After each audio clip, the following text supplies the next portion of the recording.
दोस्तों जरा इस हेडलाइन को देखिए। यूपी नहीं मिला एक भी घुसपैठिया, कई माह चलाया अभियान। मेयर ने कहा था लखनऊ में 2 लाख बांग्लादेशी और रोहिंग्या। जी हां दोस्तों, ये न्यूज है अमर उजाला का, और खास करके आप डेली जाएंगे तो खास करके बड़े मीडिया प्रिंट्स में आपको ऐसे न्यूज मिल ही जाएंगे कि बांग्लादेशी जो घुसपैठिए हैं उनकी न्यूज वायरल होती रहेगी। लेकिन एक शख्स है दोस्तों, इस शख्स को देखिए, ये बांग्लादेशी है और इसकी वीडियो वायरल हुई थी। इस पे हम लगातार अपडेट दे रहे हैं दोस्तों। इसकी एक वीडियो वायरल हुई थी जो आपको याद होगा, आज से लगभग 2 महीना पहले चर्च के अंदर में घुस करके किस तरह की हरकत की थी, किस तरह से महिलाओं के साथ बदतमीजी की थी। उसके बाद काफी ज्यादा न्यूज में ये आया दोस्तों कि एक शख्स है जिसका नाम है सत्यनिष्ठ आर्या, उसने चर्च में घुस करके हंगामा किया। लेकिन उसी के 1 से 2 दिन के बाद दोस्तों कई फैक्ट चेकर सामने आए, और फैक्ट चेक में क्या सामने आया, ये शख्स बांग्लादेशी है, मतलब बांग्लादेश से भारत के अंदर आया है, और ये भी एक घुसपैठिया है। और तो और दोस्तों इसके अगेंस्ट एफआईआर भी दर्ज की गई थी। उसके बाद बेंगलोर पुलिस ने बताया था कि ये यहाँ का मामला ही नहीं है, मतलब जो वीडियो वायरल हुआ था वो बताया गया कि वो बेंगलुरु के किसी क्षेत्र का है, लेकिन पता चला कि वहाँ का है ही नहीं। उसके बाद रिपोर्ट सामने आई कि ये गाजियाबाद का मतलब मामला है, मतलब यूपी के अंदर का मामला है दोस्तों। उसके बाद वो वीडियो काफ़ी ज़्यादा वायरल हुए, और वायरल होने के बाद जब तहकीकात शुरू हुई तो पता चला कि ये शख्स बांग्लादेशी।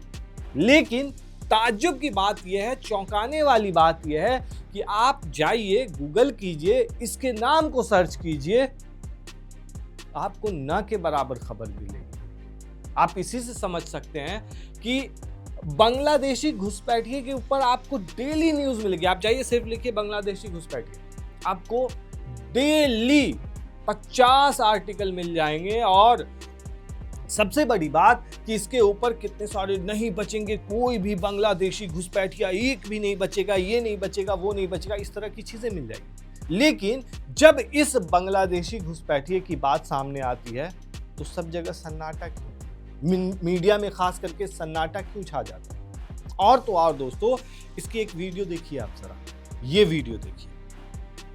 जी हाँ, नाजिया इलाही के साथ ये नजर आ रहा है, और नाजिया इलाही क्या कह रही कि देखो आज हमारे से मिलने के लिए कौन आया है, ट्रेन ट्रेन, इस तरह की चीजें कह रही हैं, और उसके बाद दिखा रही हैं।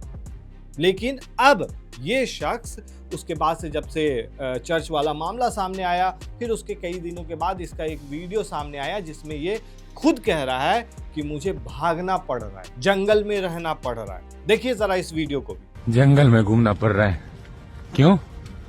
हिंदुत्व के लिए बात किया था मैंने, पागल हूं ना। कभी कभी लगता है कि साला मैं वो सी होता है ना, मैं सी हूं, साधु नहीं, क्योंकि साला मैं उड़ता हुआ तीर अपने पिछवाड़े में लेके घूम रहा हूं। उड़ता हुआ तीर क्या? हिंदुत्व। इंडिया में हिंदुत्व उड़ता हुआ तीर ही है।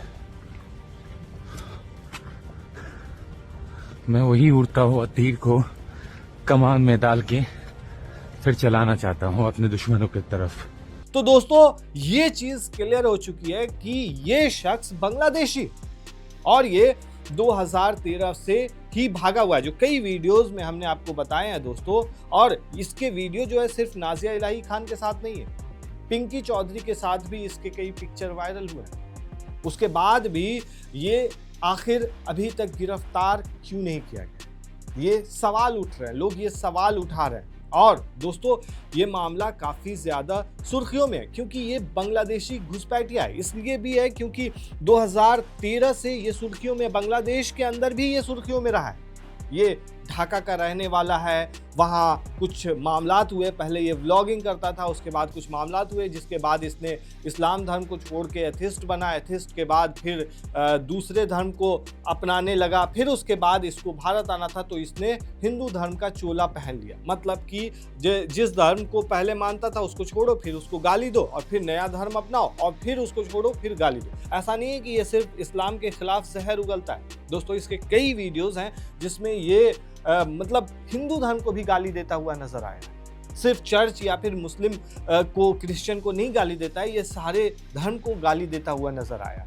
फिलहाल दोस्तों इस मामले पर मीडिया में खास करके सन्नाटा है और ये मामला हम लगातार उठाते हुए आ रहे हैं। अब देखने वाली बात यह है कि इस पर कार्रवाई कब तक होती है। दोस्तों आप क्या कहते हैं इस पूरे मामले पर, हमें कमेंट में जरूर बताएं।